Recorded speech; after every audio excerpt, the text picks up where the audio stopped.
दोस्तों, आज की कहानी है पति देव आज के बाद अपनी सूरत भी मुझे मत दिखाना। दोस्तों, कहानी शुरू करने से पहले अगर आपने चैनल को सब्सक्राइब नहीं किया हो तो कर लीजिए ताकि आपके पास पहुंच सके और नया वीडियो।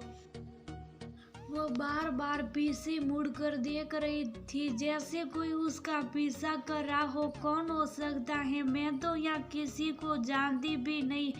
अलका अपनी सहेली से मिलने उसके घर आई थी क्योंकि एक हफ्ते बाद ही अलका की शादी होने वाली है, तो वो सहेली को कार्ड देने आई थी।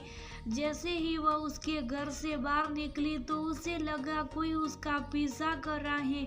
वो बार बार पीछे मुड़कर देख रही थी। सोसाइटी से बाहर निकलकर थोड़ी दूर जाकर कार में बैठकर गाड़ी चलाने को कहा। गाड़ी अपने गंतव्य पर चल पड़ी। इस तरह उसे अपने पीछे आने वाले शायद से छुटकारा मिल गया। अभी वह अपने फ्लैट पर पहुंची ही थी कि दरवाजे की घंटी बजी।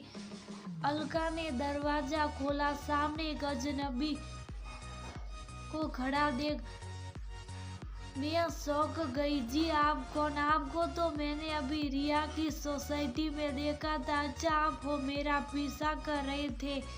मेरा पीछा करते करते आप यहाँ तक आ गए? बेटी, तुमने पहचाना नहीं? मैं तुम्हारा पिता आगंतुक ने कहा। मेरे पिता तो बहुत साल पहले हमें छोड़कर चले गए। फिर आप कौन? अलका ने आरसी से कहा। तुम्हारी माँ मालिनी किधर है? मैं उससे मिलना चाहता हूँ। तब तक मालिनी बाहर आ गई। तुम यहाँ अब क्या लेने आए हो यहाँ? मालिनी गुस्से से बोली। मालिनी, मुझे माफ कर दो। मैं जानता हूँ कि मेरे गलती माफी के लायक नहीं है। मुझे एक मौका दे दो। इस बार तुम्हें शिकायत का मौका नहीं दूंगा।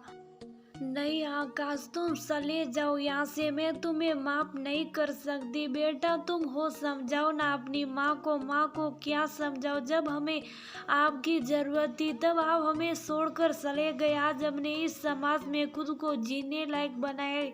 अब आप कि हमारी जिंदगी में कोई जगह नहीं। आप यहाँ से जा सकते। आकाश थके कदमों से बाहर चला गया। आकाश के जाने के बाद मालिनी की आंखों के आगे 10 साल पुराने बातें सब चित्र की तरह चलने लगी। आकाश, मुझे छोड़कर मत जाओ। मैं तुम्हारे बिना नहीं जी सकती। उस चरित्रहीन औरत के लिए आप अपनी पत्नी और बच्ची की भी परवाह नहीं कर रहे। आखिर मैंने ऐसा कौन सा गुनाह कर दिया जो आप उसके लिए मुझे और अपनी बच्ची को छोड़ने के लिए तैयार हो गए? आखिर ऐसा क्या था उसके अंदर जो आपने हमारे 15 साल के प्यार को भी भुला दिया? आकाश ने बस इतना कहा। तुम्हारा मेरा साथ यही तक था और आकाश चले गए। इस बात को 10 साल हो गए। मालिनी के लिए आकाश को भुलाना आसान नहीं था, लेकिन वक्त अच्छे जख्म भर देता। धीरे धीरे मालिनी अपने गम से बाहर आ रही थी। उसका लक्ष्य केवल अपनी बेटी को अच्छी परवरिश देना था। उसकी मेहनत रंग लाई और अलका प्रशासनिक सेवा में चयनित हो गई। एक अच्छा लड़का देकर मालिनी ने उसका रिश्ता तय कर दिया। शादी की तैयारियां चल रही थी। आज अलका अपनी सहेली को निमंत्रण पत्र देने गई थी। वही आकाश ने उसे देख लिया था। उसे पता लग गया था कि उसकी बेटी अफसर बन गई है, लेकिन उससे मिलने का उसे मौका नहीं मिल रहा था। वह भी उसे सोसाइटी में रहता था जहाँ उसकी सहेली का घर था। अलका शादी को वजह से अपनी नौकरी से छुट्टी लेकर घर आई हुई थी। इस तरह आकाश उसका पीछा करते हुए घर तक आ गए। इन 15 सालों में मालिनी ने ना जाने कितनी बार लोगों की कड़वी बातें और गंदी निगाहों का सामना किया था, लेकिन वह एक पत्थर की तरह मजबूत खड़ी थी। आज आकाश को अपने सामने देख वह अपनी आप पल कंट्रोल नहीं कर पाई और उसके जाते ही कमजोर पड़ा गई। अलका ने आकर